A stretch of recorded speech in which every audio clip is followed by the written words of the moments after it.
Hello students, today I am going to present a new video before you, and this video is from regional planning and the topic is planning concept or concept of planning. In the previous video we have already seen what is the concept of region.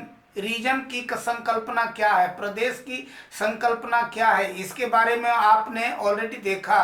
आज देखें planning की संकल्पना क्या है। तो planning की संकल्पना के बाद हम लोग चलेंगे कंसेप्ट ऑफ रीजनल प्लानिंग और फिर concept of planning region. Means to से आपके सामने चार विषय अलग अलग तोड़ करके रख रहे हैं रीजनल प्लानिंग में। Concept of region, concept of planning, concept of regional planning and concept of planning region. ये चारों में अंतर स्पष्ट हो आपको, इसलिए हमने इसको चारों को अलग अलग वीडियो के माध्यम से आप तक पहुंचाने का प्रयास किया है। इस वीडियो में आप देखेंगे what is the concept of planning या प्लानिंग कंसेप्ट। प्लानिंग की परिभाषा क्या है, प्लानिंग बनाने के स्टेप क्या हैं, चरण क्या हैं, प्लानिंग की विशेषता क्या होनी चाहिए, इस पर देखें। अब आप देखें कि रीजनल प्लानिंग में प्लानिंग का कंसेप्ट क्या है। रीजन का कंसेप्ट हम लोग देख चुके। देखिए प्लानिंग का कंसेप्ट क्या है, कंसेप्ट ऑफ प्लानिंग या इसको प्लानिंग कंसेप्ट भी दोनों तरह से कह सकते हैं।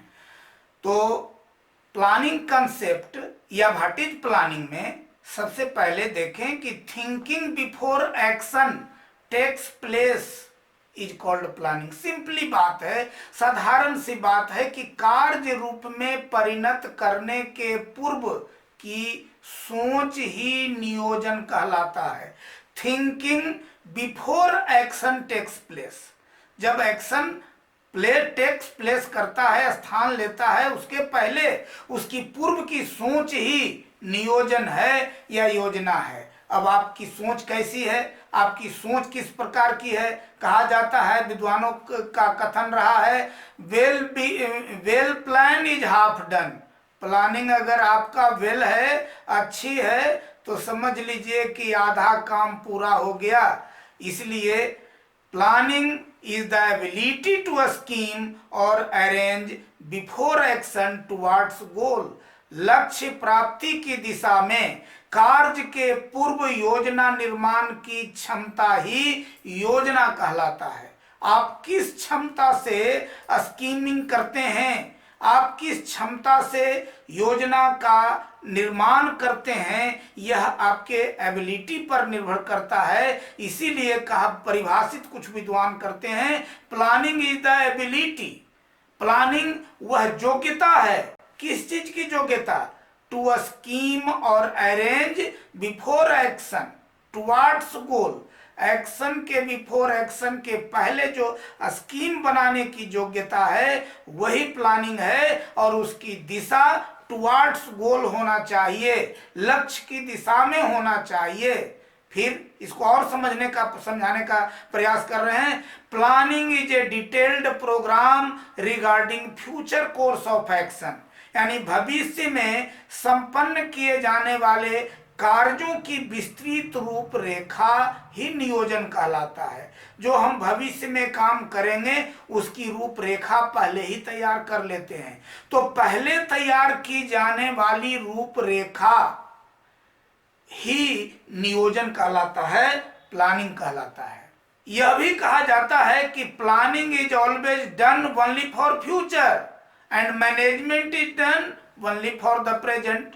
जो भविष्य के लिए काम किया जाता है उसको नियोजन कहते हैं, उसको योजना कहते हैं, उसको प्लानिंग कहते हैं। लेकिन वर्तमान में जो किया जाता है वह मैनेजमेंट है, वह प्रबंधन है। Looking ahead and choking out future course of action. आगे देखिए और chalk out future course of action, अपने क्रिया का भविष्य के रास्ता निर्धारित कीजिए, यही योजना है, इसी को नियोजन कहते हैं। आगे वह भविष्य को दृष्टिगत करते हुए भविष्य में अपनाई जाने वाली क्रियाकलापों की रूपरेखा तैयार करना ही नियोजन कहलाता है। अब देखें कि planning is concerned with establishment of goal. Planning का संबंध हमेशा इस्टेब्लिशमेंट ऑफ गोल से होता है। जब तक आप गोल निर्धारित नहीं करते हैं, गोल की स्थापना, अपने लक्ष्य की स्थापना नहीं कर लेते हैं, तब तक वो प्लानिंग नहीं कहलाएगा। कलेक्टिव डिसीजन और कंसेंसस, सामान्य एक मत होना चाहिए, कलेक्टिव डिसीजन होना चाहिए।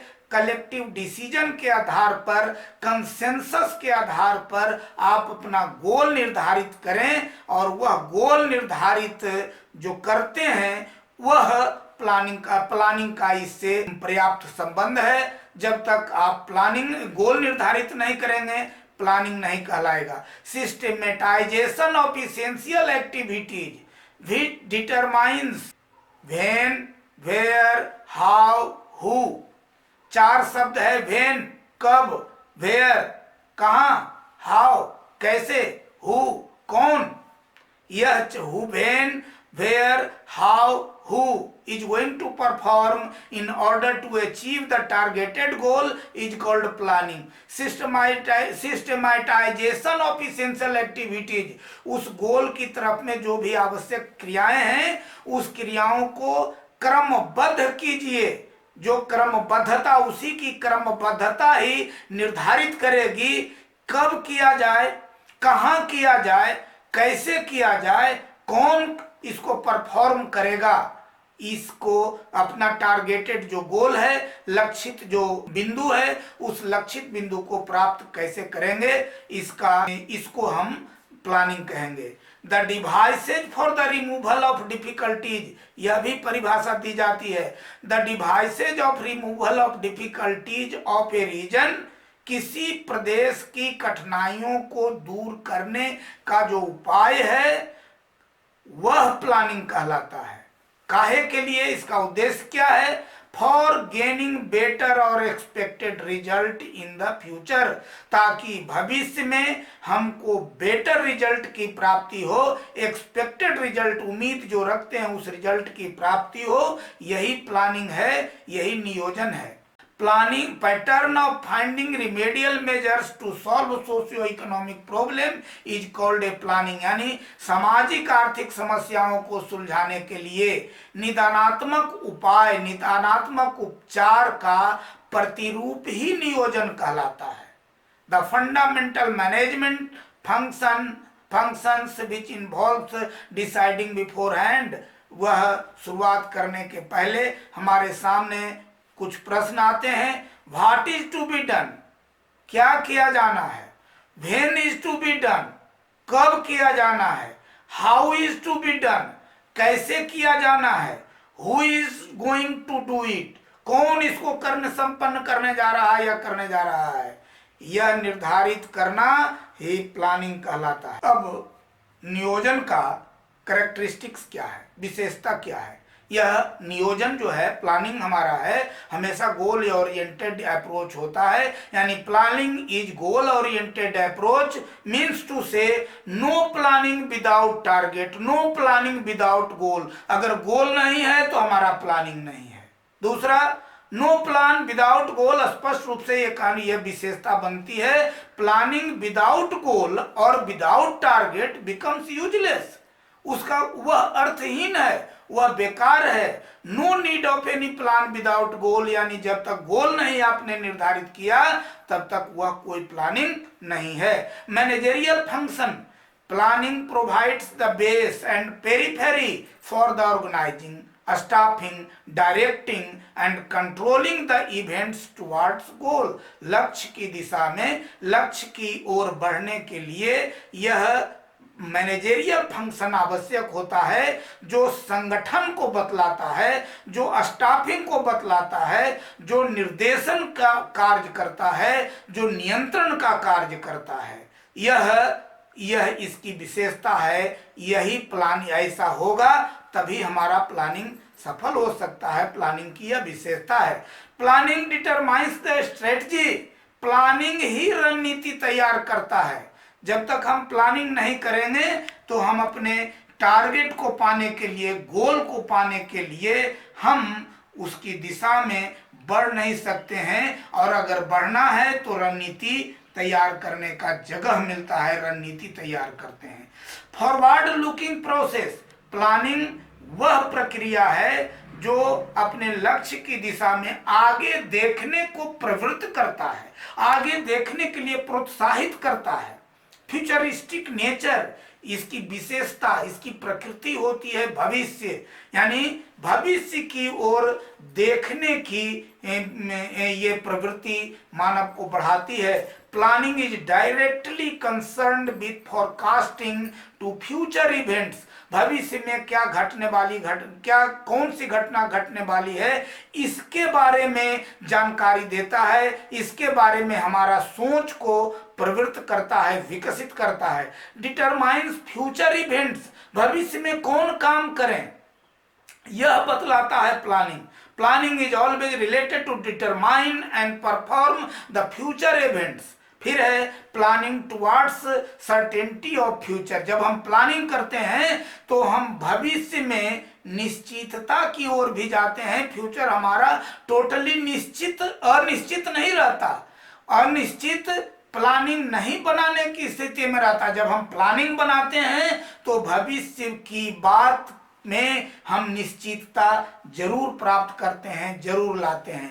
कंटिन्यूअस प्रोसेस है, यह लगातार प्रक्रिया है। Formulation of planning is a continuous process to look forward for a month और ईयर और ईयर्स एंड सो ऑन। यह महीनों वर्षों तक हमेशा यह रोलिंग स्थिति में चलता है। एक प्लानिंग खत्म हुआ, once the period of a plan becomes over, जब एक प्लान का पीरियड पूरा हो जाता है, न्यू प्लान इज स्केच्ड, नया प्लान स्केच कर लिया जाता है, और starts considering the future requirements and conditions, और भविष्य की दशाओं और जरूरतों को ध्यान में रखते हुए दूसरा प्लानिंग शुरू हो जाता है। इसलिए planning is a continuous process, it is decision making process. यह निर्णय बनाने वाला, निर्णय देने वाला ये प्रक्रिया होती है। Decisions are made regarding the choice of alternative course of action that can be undertaken to achieve the goal. उसकी अल्टरनेट एक्टिविटी क्या हो सकती है जो हमको आसानी से गोल तक प्राप्ति करा सकता है, यह डिसीजन मेकिंग होता है। प्लानिंग के प्रकार कितने हैं? इकोनॉमिक प्लानिंग बनाते हैं, आर्थिक योजना बनाते हैं which is concerned with economic factors, economic growth, management of scarce resources, future energy needs, इस सब से संबंधित जो योजना बनाते हैं वह आर्थिक योजना कहलाता है, इकोनॉमिक प्लानिंग कहलाता है। दूसरा है फिजिकल प्लानिंग, फिजिकल यानी भौतिक योजना। भौतिक योजना physical planning is concerned with physical factors, जैसे लैंड यूज प्लानिंग करते हैं, भूमि से संबंधित योजना बनाते हैं। ये अब वर्षा पानी तालाब बनाने की या तालाब से सिंचाई करने की या जो भी भौतिक वस्तुओं से संबंध जब योजना बनाते हैं, that is physical planning. Allocative planning वह है जो कितना पर, कितने पैसे, कितने वित्त पर आधारित होना चाहिए, यह वित्त ऑलरेडी आधारित रहता है, इसलिए इसको एलोकेटिव प्लानिंग कहते हैं। इनोवेटिव प्लानिंग यानी फॉर क्रिएटिंग और एडिंग न्यू एसेट्स, कुछ नया चीज प्राप्त करने के लिए जो हम योजना बनाते हैं उसको इनोवेटिव प्लानिंग कहते हैं। फिर है इंडिकेटिव प्लानिंग यानी संकेत योजना, आर्थिक योजना नहीं, संकेत योजना, जो जिसमें गोल बेस्ड होता है, गोल का संकेत होता है कि इस दिशा में आपको चलना है। Workers only execute the direction and indication, वहां संकेत वर्कर्स को दिया जाता है कि आपको ये दिशा में कार्य करना है। इंपेरेटिव प्लानिंग आदेशात्मक नियोजन यानी ऑर्डर बेस्ड प्लानिंग है, hence can't move away from direction. यह आदेशात्मक प्लानिंग में हम लोग आदेश को हमेशा दृष्टिगत करते हुए चलते हैं ताकि बाएं दाएं उससे न हो सके। मल्टीपल प्लानिंग बहुविकल्पी योजना, this is the integrated planning और with multiple choice objective planning, इसमें बहुत सारे विकल्प भी रखे जाते हैं। मान लिया कि यह हमारा कार्य सफल उतनी सफलता नहीं देगा, तो इसके विकल्प में दूसरा योजना हम रखते हैं। इसी को बहुविकल्पी नियोजन कहते हैं, मल्टीपल प्लानिंग कहते हैं। और 8वां सिंगल प्लानिंग होता है, एकल योजना होता है, जिसका मात्र एक उद्देश्य होता है और उसकी प्राप्ति होती है। अब स्टेजेस क्या है प्लानिंग के? पहला, समस्याओं की पहचान कर लीजिए। 2 4 5 7 स्टेज है, उसको भी मैं गिना देता हूं।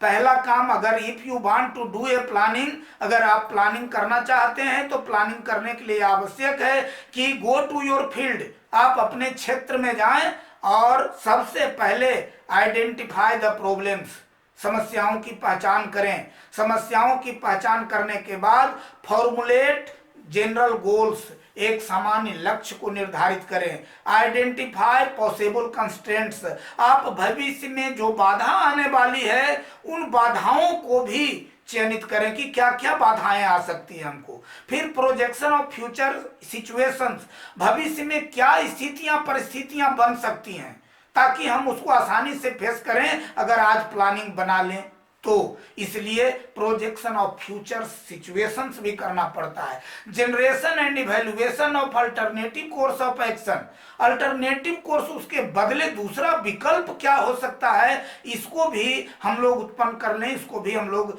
निर्धारित कर लें। फिक्सिंग प्रायोरिटीज, प्राथमिकता का निर्धारण कर लें ताकि to reach the goal in minimum possible time, सबसे कम न्यूनतम समय में हम अपने लक्ष्य की प्राप्ति कर सकें। और दूसरा, इवैल्यूएशन ऑफ अल्टरनेटिव, अगर अल्टरनेटिव लेते हैं तो उसका मूल्यांकन भी कर लें कि क्या हमारा वर्तमान जो पथ है, रास्ता कार्य करने का है, इससे वो अच्छा होगा या जो जिस पर हम कार्यरत हैं, जो जिस दिशा में कार्यरत हैं, यही अच्छा होगा। इसका मूल्यांकन करना भी आवश्यक होता है। छठा, formulation is performed plan, preferred plan with policy statement और strategy and a definitive plan, यह निश्चितता की ओर जाने वाली रणनीतियों को इसमें अपनाया जाता है और उसमें प्रीफर कीजिए, प्राथमिकता क्या है, नीति कौन सी नीतियों को प्रीफर करते हैं, किस रणनीति को प्रीफर करते हैं, उसको पहले अपनाएं।